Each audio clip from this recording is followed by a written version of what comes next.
Од вечерва во Радовиш започнува 11-тото издание на познатата гастрономска манифестација Самун ем татлија, посветена на двата препознатливи радовишки специјалитети – самунот и татлијата.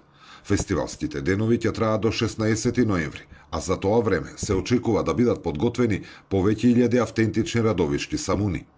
Покрај гастрономската, организаторите најавуваат и богата забавна програма со настапи на голем број домашни и регионални изведувачи.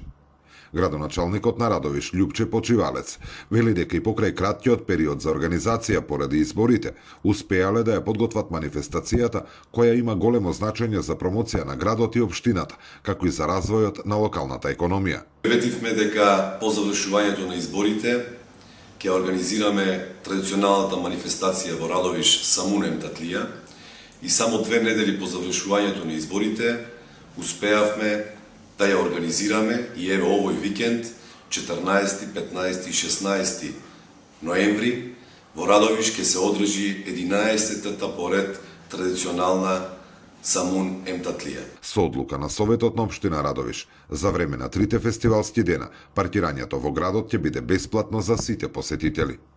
Ослободувањето од плаќање важи за сите јавни паркиралишта и ќе биде на сила на 14, 15 и 16 ноември. Зоран Ѓорѓиев за Сител телевизија.